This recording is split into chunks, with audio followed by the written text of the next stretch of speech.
Welcome back to 60 Minutes. There was a lot to like about Imran Khan when he played cricket. He was a fiery fast bowler and, of course, an inspirational captain for his beloved Pakistan.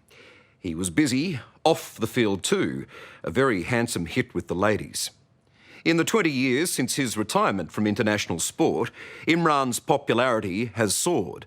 But he's become what he said he never would, a politician who's now in line to become Pakistan's next Prime Minister. And it's a country that could well do with his help. We've all just got to hope that the terrorists or his political opponents don't kill him first.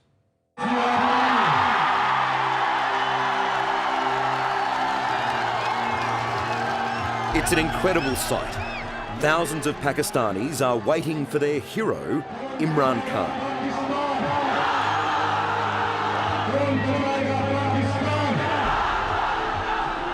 Like a rock god arriving at a sellout concert, Imran's flyover whips them into a frenzy.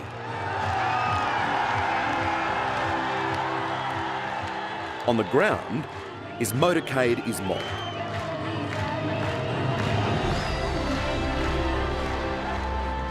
Wherever he moves, the fanatical masses follow. I mean, this is just extraordinary. Imran Khan is in that four-wheel drive somewhere under that mass of people.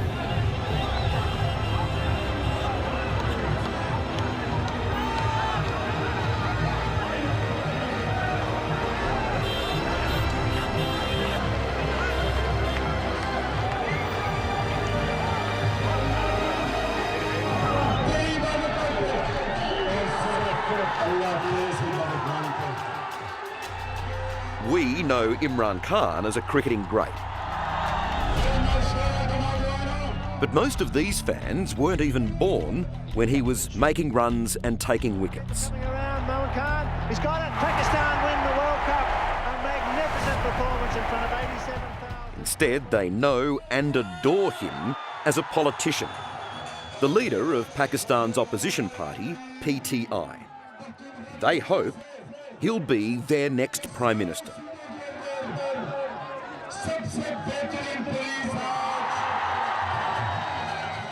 Well, you know, when I was playing cricket, there were crowds.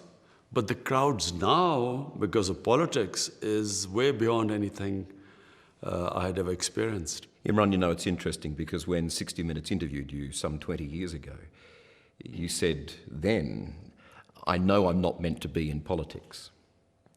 What changed? I began to realize after a while that if someone like me, who is blessed with everything, who has everything, who doesn't need anything, and has so much love from these people, should I just spend the rest of my life living off cricket and having a very easy life? Or should I try and make a difference? But there's every chance making a difference will kill him. They're on the roof as well. Pakistan has long been one of the most dangerous countries on the planet, and it's next door to another, Afghanistan. There's no shortage of threats. The sniper moves in. But the biggest risk for Imran actually comes from within the corridors of power. 3 shots. Political assassinations are endemic in Pakistan. Is your life threatened here by doing what you do? Well, the Interior Ministry brought out a statement that I was the top 2 targets. The Prime Minister and I were the top 2 main targets. You laugh about that. Well, the point is, I mean, you know, we have this, somehow we have this false sense of security that we live forever. Everyone has to die. It's an unnerving thought. Whenever you're with Imran, he's a prize target. But that's the brutal reality of Pakistan politics. It's a youth revolution, really. Yeah. Imran's main rival is the Prime Minister, Nawaz Sharif, who only just won the election 2 years ago. Imran Khan says the vote was rigged and is now challenging it. Do you think you can run this country, that you can become Prime Minister? I think I'm more equipped than everyone else in this country who's been Prime Minister. Sharif, the current Prime Minister, this is the 3rd time. And each time he comes, him and his family get rich, the country gets poorer. The stronghold of Imran's party is in Pakistan's perilous northwest, and today he's campaigning in Peshawar, which for the past decade has been a front line in the war on terror. Here, even a simple school visit is dangerous, especially when the charismatically cool Imran arrives, and all attempts at security give way to chaos. Michael, how are you? It's good to see you. I'm going to follow you in. A few months ago, just up the road, 138 young school students were slaughtered by the Taliban. So today's visit to this all-girls school is Imran's bulletproof rebuke to the terrorists.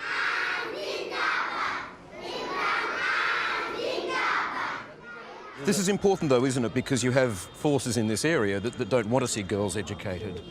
Yeah, that's true, but that's, it's linked with this war on terror, which has just caused more fanaticism, Yeah. But as a rule, people want their girls to be educated. In the past 5 years, there have been 200 suicide bombings in Pakistan. The attacks are mostly carried out by the Pakistani Taliban, who pose a dilemma for Imran because they operate in areas he now controls politically. This is what they did to a Peshawar mosque earlier this year. And they're the same terrorists who shot but failed to kill outspoken schoolgirl Malala Yousafzai. Imran doesn't condone their violence, but he does deal with them. Terrorism became a threat when our government decided to join the American war on terror. Your critics have called you Taliban Khan. Do you believe that you should be negotiating with the Taliban to try and fix this problem? There was only one way to deal with this, and that was a political solution.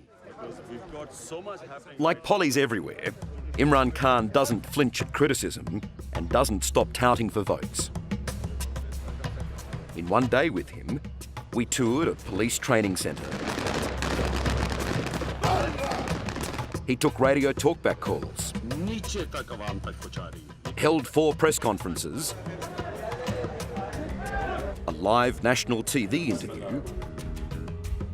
This hospital will cater for this whole province as well as Afghanistan. And showed us the new cancer hospital he's building dedicated to his mother. And despite this being a male-dominated, ultra-conservative corner of Pakistan, Imran doesn't forget the other 50% of his electorate. Showing off these women training to be commandos is a surefire way to secure the female vote. Do you think do you think Imran can be Prime Minister of this country?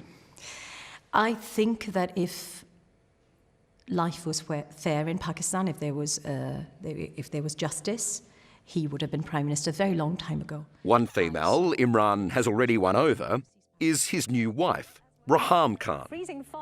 A popular TV presenter here in Pakistan and in the UK, she married the superstar Imran 6 months ago. You're coming into a partnership here that is very powerful in this country. You're buying into a marriage that is going to thrust you straight into the spotlight here. And I thought about that, and I responded when he came out with his sudden proposal, and I said, well, why would I want to do that? Do you realise who you are? I was a bit concerned about the freedom, my hard-earned freedom, and whether I wanted to compromise it. So then I'm presuming, with all of your wonderful charisma, that it was a charming, romantic proposal that you made? Well, let's not go into that. But it was a fairly quick decision. Had he gone down on his knee or done something sort of, very typically charming or romantic, I probably wouldn't have responded very positively. It was... Well, you haven't seen The Australian Man. I have. I've lived in Australia. My judgment of Australian men is clouded by my experience with Australian cricketers. So they're not particularly romantic.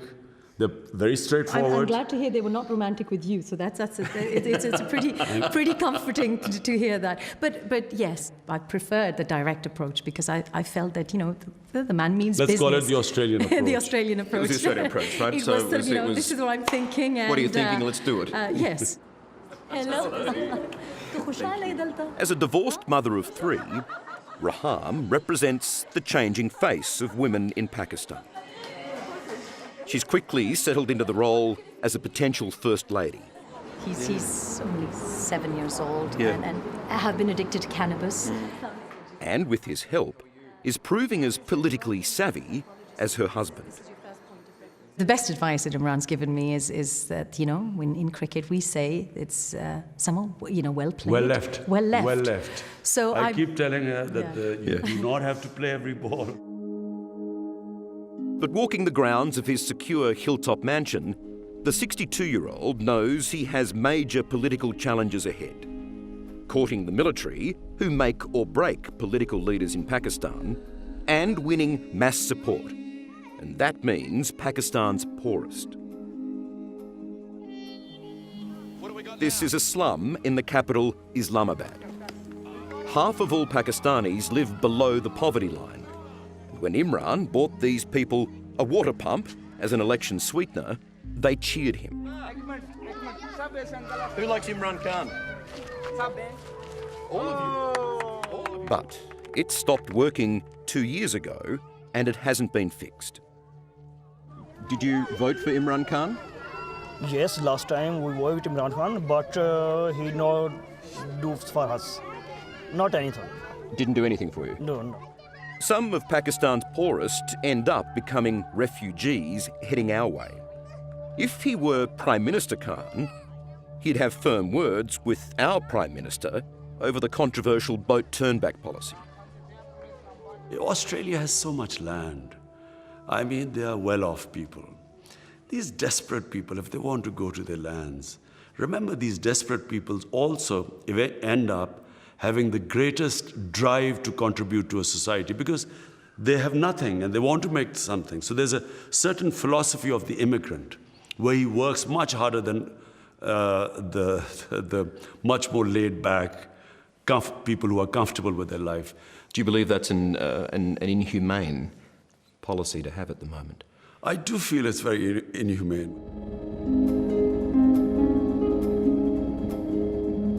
But more votes, not foreign policy, is Imran's focus right now. But I always waited for the day when people in this country would rise up and want to change. And as the sun sets, there's time for one last rally.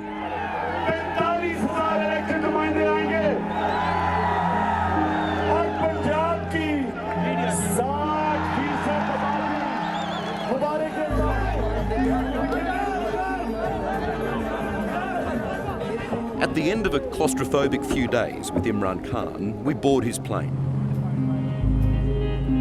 There've been a dozen or so rocket attacks at this airport, so we take off with no lights to avoid becoming a target. When it's safe, the lights come on, and none of it's unnerving when you're sitting next to the calm, confident captain Imran Khan, who's still determined to smash his opponents for 6. Is it worth dying to make change? Yes, the question is yes. I mean, you're going to die anyway. One thing's for certain, you're going to die sooner or later. I'm 62. You do not let the fear of death come in the way of what you believe is your mission in life. Up next, Isn't that amazing? this Aussie doctor on a very personal mission, I know what it's like to be a parent with a child with a problem. donating his own time And the heart will start to wriggle. There it goes. to fix broken hearts. Yes, I'm the happiest mum in the world. I never get tired of seeing that. That's next on 60 Minutes. Can't touch this. Oscar and Grammy winner John Legend. Can't touch this. And Oscar and Grammy winner Common.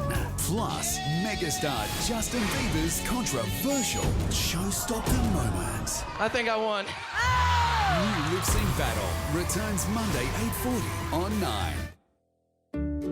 Here's a thought. What if you woke up one day to find you were set for life? Where would you go? What would you do? What would you be? Imagine the moment you realise you've won $20,000 every month for 20 years. And all that lies ahead are possibilities. Set for life. New from Tats. You have a baby on the way.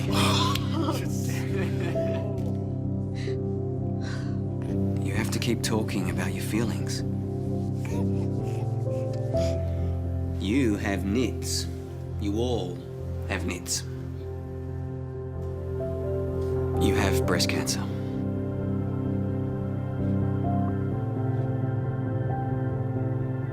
You have excellent results here. You have to stop smoking.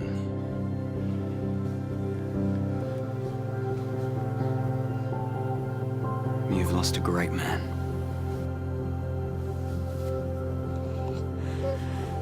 We have quite the journey ahead of us.